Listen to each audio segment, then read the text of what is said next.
Hello students. Last video के अंदर हमने डिस्कस किया था कि हमारे पास जो क्लोज पैकिंग होती हैं अलग अलग तरीके की, उसके अंदर पैकिंग फ्रैक्शन या एफिशिएंसी कितनी होती है, इसके बारे में हमने बात करी थी।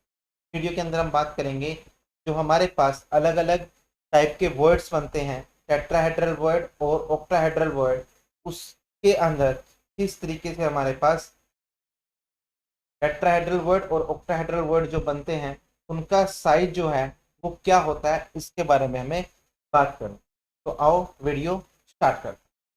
ठीक है, तो जैसे बात करते हैं कि हमारे पास जो पार्टिकल होता है, कुछ कोई पार्टिकल होता है इस तरीके से, पार्टिकल्स का कॉम्बिनेशन होता है, और हमारे पास जो पार्टिकल्स होते हैं वो स्फीयर की फॉर्म में होते हैं, हमें पता है। ठीक है, पार्टिकल्स किसकी फॉर्म में होते हैं? स्फीयर की फॉर्म में होते हैं। लेकिन जो हमारे पास यूनिट सेल या लैटिस होता है वो क्यूबॉइड या क्यूब की फॉर्म में हमने लेट किया था, जैसे हमने पिछली कुछ वीडियोस के अंदर स्टडी भी किया था इसके बारे में। तो हमारे पास क्या कुछ वर्ड्स बनते हैं। तो वर्ड्स हमारे पास दो टाइप के होते हैं, टेट्राहेड्रल वर्ड और ऑक्टाहेड्रल वर्ड। ठीक है, तो इसी के बारे में हमें बात करें। तो हम सबसे पहले लिखते हैं let the let the size of particle या रेडियस ऑफ पार्टिकल। सबसे पहले हम रेडियस को लेट करते हैं, let the radius of particle.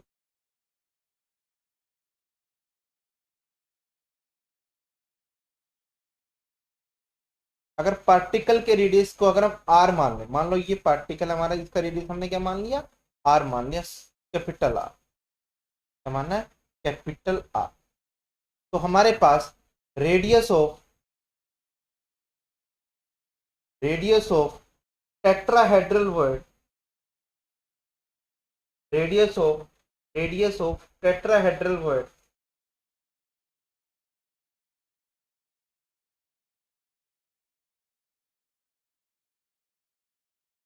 तो हम स्मॉल आर मान सकते हैं। तो हमारे पास ये हो जाएगा 0.225 of R, and radius of octahedral word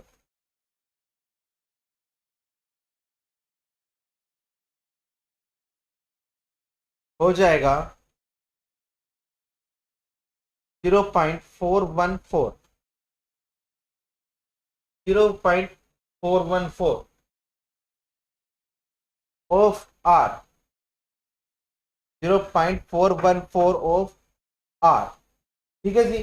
तो ये हमारे पास एक रिलेशन बन गया कि हमारे पास जो वर्ड का रेडियस होता है और जो टेट्राहेड्रल वर्ड होता है या ऑक्टाहेड्रल वर्ड होते हैं उनका रिलेशन किस तरीके से होता है। तो वही बात आगे हम डिस्कस करते हैं कि जैसे हमारे पास, हमें पता था कि जो कंपाउंड होते हैं आयनिक, जो हमारे पास कोवलेंट कंपाउंड होते हैं या जो हमारे पास क्रिस्टलाइन कंपाउंड होते हैं, क्रिस्टलाइन सॉलिड होते हैं, हमारे पास अलग अलग तरीके के क्रिस्टलाइन सॉलिड होते हैं। आयनिक क्रिस्टलाइन सॉलिड हो सकता है, कंपाउंड भी हो सकता है, कोवलेंट भी हो सकता है, और मॉलिक्यूलर सॉलिड्स भी हो सकते हैं, और हमारे पास मेटेलिक सॉलिड्स भी हो सकते हैं। तो अलग अलग तरीके से सॉलिड्स हो सकते हैं। तो उसी तरीके से हमारे पास जो आयनिक सॉलिड होते हैं ना, आयनिक सॉलिड या आयनिक कंपाउंड हम बोलते हैं, जो सॉलिड फॉर्म में पाए जाते हैं, उनके अंदर कौन सा उनके अंदर में हमारे पास क्रिस्टलाइन स्ट्रक्चर होता है। तो अगर वो क्रिस्टलाइन स्ट्रक्चर बना रहे हैं तो हमारे पास जो पैकिंग होगी उसके अंदर हम साइज की बात करें तो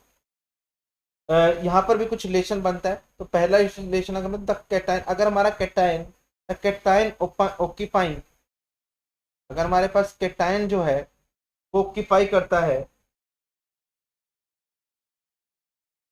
हमारे पास जो कैटायन है अगर वो cation occupying the tetrahedral word,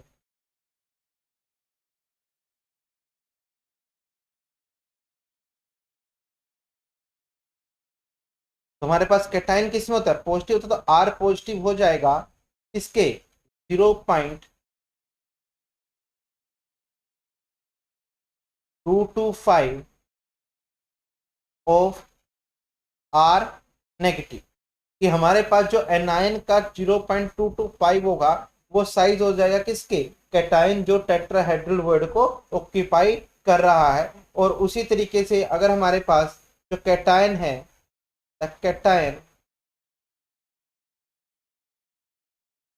occupying the octahedral word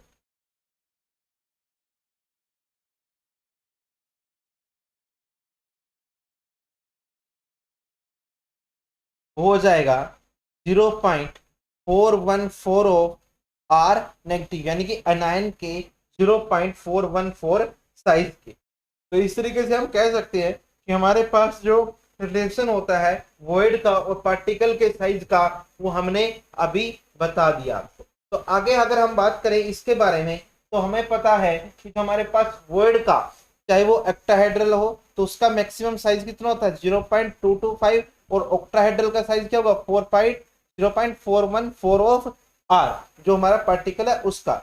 अगर हमारे पास इससे 0.414 ऑफ आर से छोटा कोई बड़ा कोई पार्टिकल अगर हमारे पास वो स्पेस को ऑक्यूपाई करने आता है, तो वो क्लोज पैकिंग नहीं बनाएगा, और इससे जो छोटा साइज होगा वो क्या बनाएगा, क्लोज पैकिंग बनाएगा। ठीक है ना। तो ये हमारे पास एक रिलेशन है कि किस तरीके से हम क्या साइज निकाल सकते हैं। और ये हमारे पास साइज इंपॉर्टेंट हो जाता है मेनली कब, जब हमारे पास जो ट्रांजिशन मेटल होती है, जैसे ट्रांजिशन मेटल कौन कौन सी होती है, आयरन एक ट्रांजिशन मेटल होती है, और बहुत सारी ट्रांजिशन मेटल्स होती हैं। अगर वो हाइड्राइड बनाए, ब्रोमाइड बनाए, कार्बाइड बनाती हैं, तो वो क्या करती हैं, वो रिस्पेक्टिव नॉन मेटल से रिएक्ट करती है। जैसे आयरन को अगर हाइड्राइड बनाना है तो हाइड्रोजन से रिएक्ट करेगा, ब्रोमाइड बनाना है तो ब्रोमीन से रिएक्ट करेगा, कार्बन से रिएक्ट करते हैं, नाइट्राइड बनाना तो नाइट्रोजन से रिएक्ट करते हैं। ठीक है ना। तो वो क्या करते हैं, इंट्रिंसिक पोजीशन को ऑक्यूपाई कर लेते हैं। क्या कर लेते हैं, इंट्रिंसिक पोजीशन को ऑक्यूपाई कर लेते हैं, और उनसे जो कंपाउंड बनते हैं उनको हम बोलते हैं इंट्रिंशियल कंपाउंड्स। क्या बोलते हैं, इंट्रिंशियल कंपाउंड। कंपाउंड का क्या नाम है,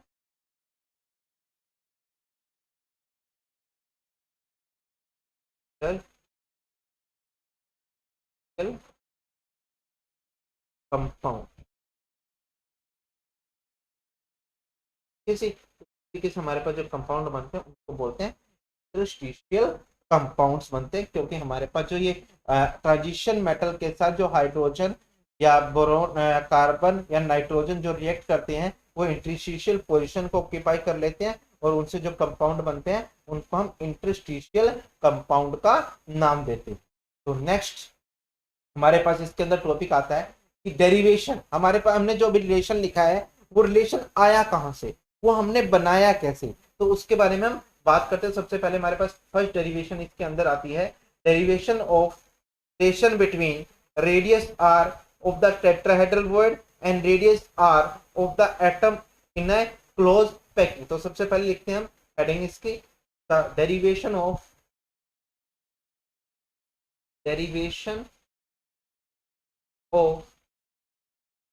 the relation between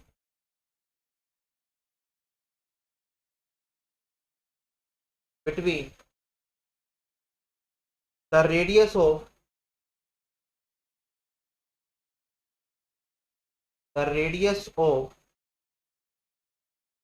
तो हमने स्मॉल आर माना है, radius of the octahedral void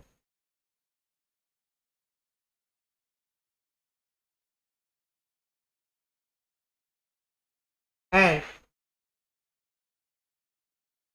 the radius of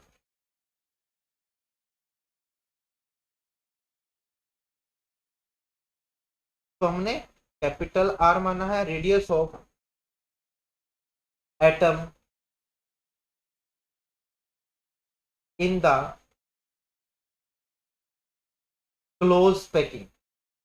जो हमारे पास क्लोज पैकिंग अभी आई है, उस क्लोज पैकिंग के अंदर जो अभी हमने रिलेशन लिखा है, उसके रिलेशन में वो जो रिलेशन लिखा वो रिलेशन आया कहां से, उसके बारे में हमें बात करनी है। तो उससे पहले हम क्या करते हैं, डायग्राम जो इसका है मेन, उस डायग्राम को हम क्या करते हैं, थोड़ा सा ड्रॉ करने की कोशिश करते हैं या हम डायग्राम लेने की कोशिश करते हैं कि हमारे पास डायग्राम इस तरीके से होता है।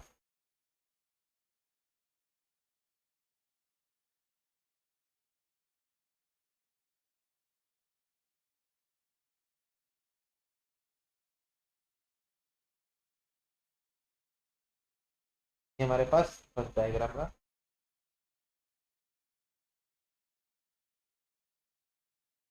बारे में बात है। देखिए अगर हम बात करते हैं इसके अंदर, ये जो छोटे वाला है ये हमारा वर्ड है, तो हमें निकालना है जिसका साइज हमें सेट करना है, जिसका साइज हमें निकालना है, ये वाला वर्ड है, इसका साइज हमें निकालना है, इसका रेडियस हमें निकालना है, और ये हमारे एटम है जिसका रेडियस हमें कैपिटल आर किया हुआ या कैपिटल आर हमने लेट किया हो। तो हमें क्या करना है, यहाँ पे रिलेशन निकालना है कि किस तरीके से हमारे पास जो दोनों रेडियस हैं वो एक दूसरे के साथ लिंक करते हैं। तो हमें अगर इसको ध्यान से देखें, अगर इसको हम बड़े ध्यान से देखें तो हमें पता है कि एक साइड है, तो इस साइड को हम किसके इक्वल मान सकते हैं, 2r के इक्वल मान सकते हैं, ठीक है। और किसी भी स्क्वायर के अंदर जो डायगोनल होते हैं वो एक दूसरे को कितने पे काटते हैं, 90 डिग्री के एंगल पे काटते हैं। तो वो एक दूसरे किस पे काटते हैं, राइट, 90 डिग्री के एंगल पे काटते हैं। तो यहाँ से जो BC का स्क्वायर है वो BC का स्क्वायर, यानी कि ये हमारे पास ये 90 डिग्री हुआ, तो ये वाला क्या होता है, हाइपोटेन्यूज हो जाता है, और ये हमारे पास एक परपेंडिकुलर और एक बेस। तो BC का स्क्वायर किसके इक्वल आ गया, AB square plus AC square के, ठीक है जी। और BC किसके इक्वल है, 2r के, BC किसके इक्वल है, 2r के। अभी हमने बात करी थी जो BC है किसके इक्वल होगा, 2r के। तो 2r का स्क्वायर इक्वल टू हो जाएगा AB स्क्वायर प्लस AC का स्क्वायर। और यहां पर देखिए जो ये r है, ये यहां से यहां तक ये क्या है, जो AB है हमारा वो किसके इक्वल, r, ये वाला r, और यहां से देख सकते हैं ये इतना भी एक r है और ये दूसरा ये स्मॉल r है। तो हम AB को क्या लिख सकते हैं, AB को हम लिख सकते हैं AB इज इक्वल टू होगा capital R plus small r। तो 2r का स्क्वायर होल इक्वल टू हो जाएगा r प्लस r का स्क्वायर, और यहां से AC भी हो जाएगा r प्लस स्मॉल r का स्क्वायर। तो अगर हम इनको ऐड करें 2r का whole square is equal to होगा 2r प्लस r का स्क्वायर। तो अभी देखते हैं कि अगर हम इसका स्क्वायर रूट करते हैं, क्या करते हैं भाई, बोथ साइड से स्क्वायर रूट करते हैं, या फिर हम इसको ऐसे निकालते हैं कि r प्लस r का होल स्क्वायर इक्वल होगा 2r square divide by 2, 2r का होल स्क्वायर डिवाइडेड बाय 2, और r प्लस r का होल स्क्वायर होता है 4r स्क्वायर बाय 2, 2 से 2 जा 4, 2r स्क्वायर इक्वल टू हो गया r प्लस r का होल स्क्वायर और equal to 2r square is equal to r plus r का होल स्क्वायर। और अगर हम बोथ साइड अंडर रूट करते तो under root 2 of r equal to हो जाएगा r प्लस r के। यहाँ कैसे आया, यहाँ पर स्क्वायर रूट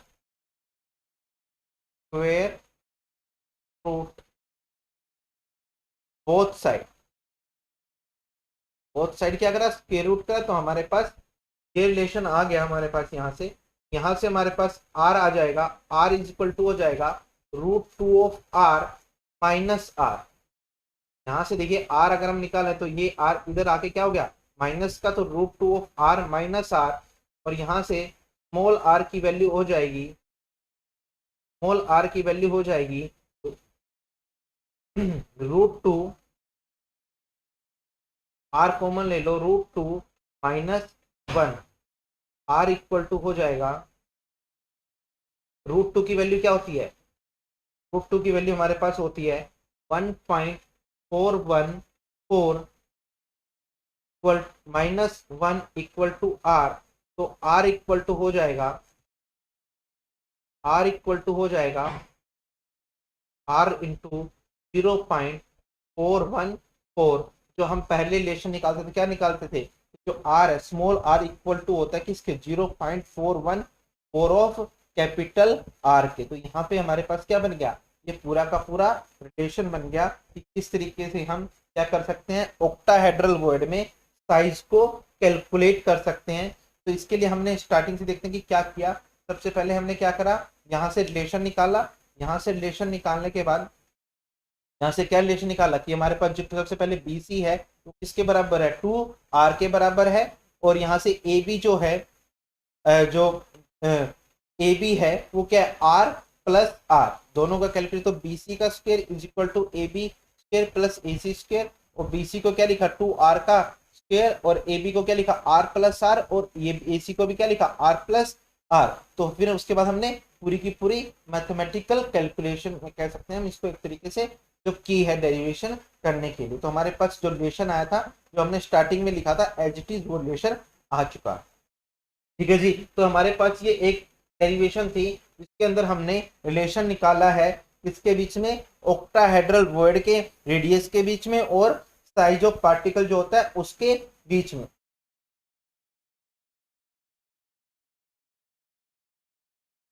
अभी जो हम करने वाले हैं, अब हम रिलेशन निकालने वाले हैं कि टेट्राहेड्रल वर्ड का जो रेडियस होता है और जो पार्टिकल का साइज होता है उसके बीच में क्या डिफरेंस होते हैं, उसके बारे में बात करने वाले हैं। तो देखते हैं,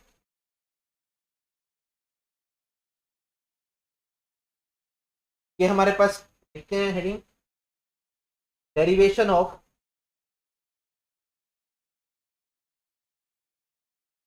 derivation of the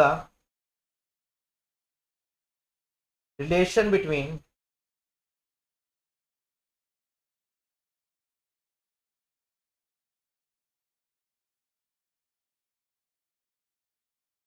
the radius of, radius जिसको हम क्या मानते हैं, molar radius of tetrahedral void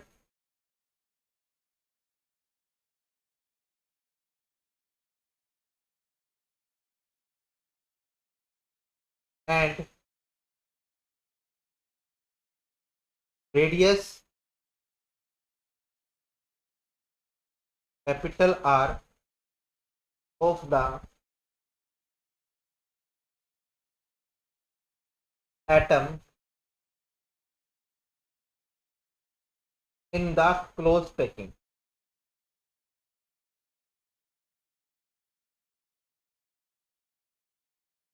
तो हमने क्या करना है, इन दोनों के बीच में निकालना रिलेशन निकालना है, जो हमारे पास टेट्राहेड्रल वर्ड होता है उसके अंदर किस तरीके से हमारे पास रिलेशन बनता है या नहीं बनता है। तो हम एक तरीके से एक टेट्राहेड्रल वर्ड का स्ट्रक्चर लेंगे और उसको कैलकुलेट करने की कोशिश करते हैं।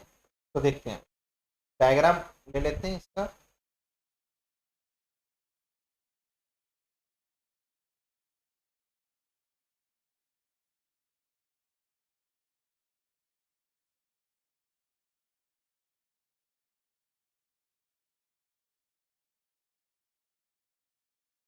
देखिए भाई, इसके अंदर हम इस तरीके से कैलकुलेट कर सकते हैं कि हमारे पास जो ये साइड है, ये वाली जो साइड है, ये हमारे पास क्या है, ए है। ये वाली साइड क्या है, ए है, ये वाली साइड। और एक पार्टिकल हमारे पास ये है, और ये हमारे पास वॉइड है। कि किस तरीके से हम इसको कैलकुलेट करते हैं। तो हमने जो क्यूब की लेंथ मानी है, जो डेरिवेशन करते हैं start, let the length of cube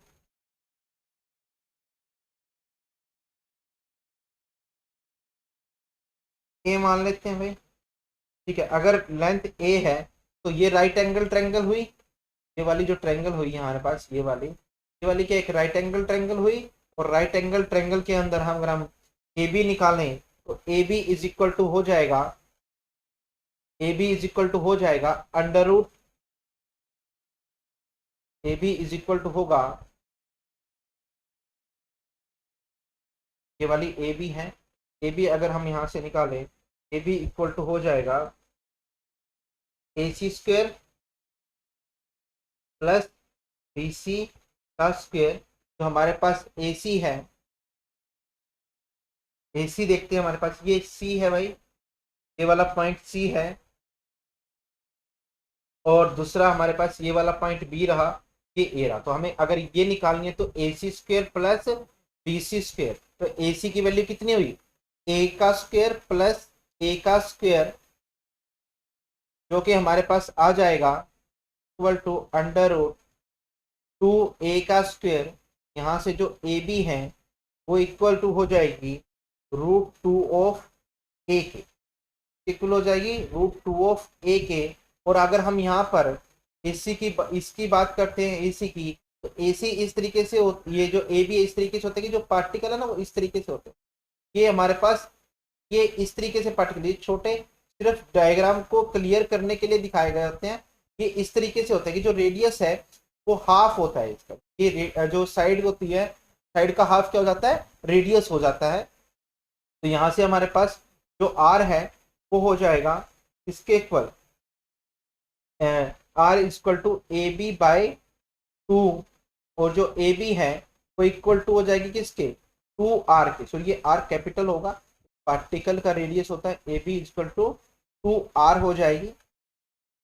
और यहाँ से हम अगर कैलकुलेट करें तो 2r इज इक्वल टू किसके, √2 ऑफ ए के, और r इज इक्वल टू हो जाएगा √2 ऑफ ए बाय में 2, और √2 से √2 अगर हम कैंसिल करते हो हमारे पास यहाँ पे √2 आता, तो ये आ जाएगा a बाय √2, आर रेडियस कितना आ जाएगा, a बाय √2।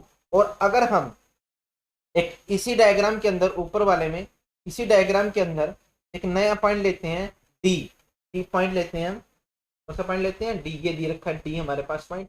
अगर हम इस पूरे रेडियस को लें, इसको पूरे को, इस पूरे ट्रेंगल को लें, तो इस पूरे ट्रेंगल के अंदर ये वाला हमारे पास 90 डिग्री बन गया, और ये हमारे पास क्या बन गया, ये वाली लाइन क्या बन गई, डायगोनल हमारे पास हाइपोटेन्यूज बन गई, और ये परपेंडिकुलर एक तरीके से हो गया। तो हम इसमें जान सकते हैं in triangle,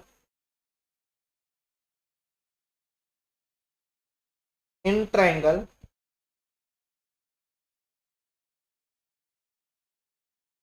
in triangle ABD,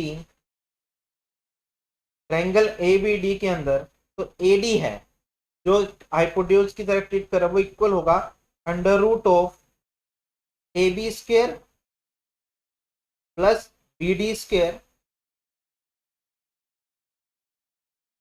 जो कि इक्वल है AB, किसके इक्वल आया था हमारा, AB इक्वल आया था √2 ऑफ A के, √2 ऑफ A का स्क्वायर प्लस A स्क्वायर, √2 का स्क्वायर होता है 2A square plus A square, और यहां से हम कैलकुलेट करें अगर इसको, तो ये आ जाएगा 3A square √3A square is equal to √3 of A। यहाँ पर ये क्या आ गया, √3 ऑफ A के इक्वल आ गया। लेकिन जो हमारे पास AD है, अगर हम AD को डायग्राम के अंदर देखें तो AD के अंदर हमारे पास ये देखिए तीन, हमारे पास एक तरीके से तीन स्फीयर, जिसके अंदर क्या है, एक वॉइड है बीच में, तो हमारे पास तीन स्फीयर है, जिसमें एक तो वॉइड है बीच में, ये वाला वॉइड है, और ये वाले पार्टिकल हैं। तो हमारे पास जो एक तो रेडियस बनेगा, ऊपर में रेडियस बनेगा पार्टिकल का, और प्लस में दो रेडियस बनेंगे हमारे पास किसके, ये इसके अंदर, ये तो पूरा डायमीटर है ना इसका, तो देखो r प्लस r बन जाएगा, तो r प्लस r बन जाएगा किसका, वॉइड का, प्लस तो ये वाला पार्टिकल हमारे पास यहाँ पे एक बन जाएगा इसका, तो ये कैपिटल R हो गया। तो हमारे पास जो AD है, यहाँ से AD इक्वल हो जाएगा 2 times of R plus R, 2 times of R plus R। इस वैल्यू को हम पुट करेंगे हमारे जो इक्वेशन आगे उसमें, तो हमारे पास यहाँ से AD किसके इक्वल आया, AD इक्वल आया है √3 ऑफ A, और जो कि इक्वल है 2 times of R plus R के, ठीक है जी। तो √3 ऑफ A इक्वल है 2 times of R plus R के, तो 2 times of R plus R इसके इक्वल आ गया √3 ऑफ A और आर प्लस आर किसके इक्वल आ गया, √3 ऑफ ए बाय में 2। आर प्लस आर किसके इक्वल आ गया भाई, √3 ऑफ ए बाय में 2। अगर हम इस पूरी इक्वेशन को, अगर हम पूरी इक्वेशन को डिवाइड, इक्वेशन को 1 मान लेते, डिवाइड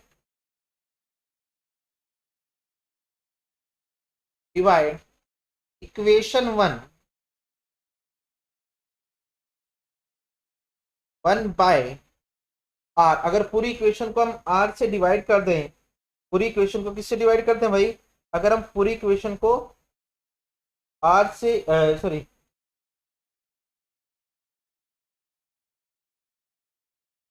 हम R plus R equal to √3 of A, और यहाँ पर हमारे पास जो दो रिलेशन बने हैं, पहला रिलेशन क्या था, ये वाला रिलेशन, ये फर्स्ट है, हम सेकंड रिलेशन वाले को, ये वाला रिलेशन सेकंड है। हम यहाँ क्या करेंगे भाई, यहाँ करेंगे divide equation second by equation 1, divide equation second by, हमारे पास second by equation 1। Second equation को हमने क्या करा, फर्स्ट इक्वेशन से डिवाइड करा, तो डिवाइड करने पर हमारे पास क्या है, देखो आर प्लस आर, दूसरी इक्वेशन में सिर्फ आर था, equal to √3 of A by में 2 डिवाइडेड बाय, उसका जो बनेगा वो ये बनेगा A divide by √2, A divide by √2। तो यहाँ से इसको कैलकुलेट करते हैं तो ये आएगा 1 plus R by R equal to होगा √3 ऑफ ए बाय में 2 ऑफ ए इंटू में √3। तो ए से ए कैंसिल, और यहाँ से रूट से अगर हम 2 कैंसिल करते तो वही √2 बनेगा।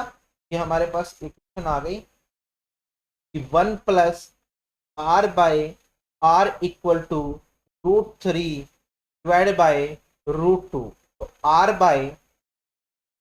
बाय कैपिटल आर आ जाएगा हमारे पास √3 डिवाइडेड बाय √2 माइनस का 1। और यहाँ से अगर हम इनको कैलकुलेट करेंगे, हम इसको आगे कैलकुलेट करते हैं, सबसे पहले हम क्या करेंगे, √2 एलसीएम लेंगे, √3 माइनस √2, √3 की वैल्यू हमारे पास क्या होती है 1.732 सॉरी ये 2 है भाई, ये हमारे पास यहाँ पर 2 है, 3 नहीं आए,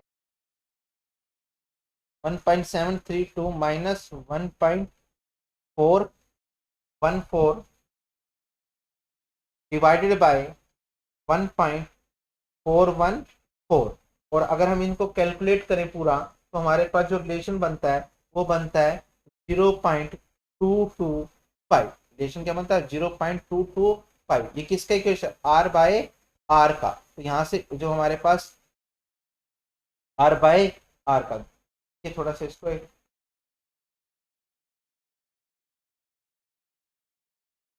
कैसे देख सकते हैं कि जो आर बाय आर किसके इक्वल आया है 0.225 के। यहाँ से आर जो हो जाएगा वो किसके इक्वल आएगा 0.225 इंटू आर, जो हमारा स्टार्टिंग के अंदर रिलेशन था उसी के इक्वल हमारे पास ये वाला रिलेशन आ जाता है। तो हमने एक पूरी डेरिवेशन किया कि किस तरीके से हम क्या कर सकते हैं, रिलेशन निकाल सकते हैं दोनों के बीच में। ठीक है जी, तो थैंक यू, आज के लिए इतना ही, थैंक यू सो मच। और इस डेरिवेशन को अच्छे से कॉपी में राइट डाउन करो और इस वीडियो को कम से कम 2 टाइम्स देखोगे तब आपको ये डेरिवेशन समझ में आए। ठीक है, थैंक यू सो मच।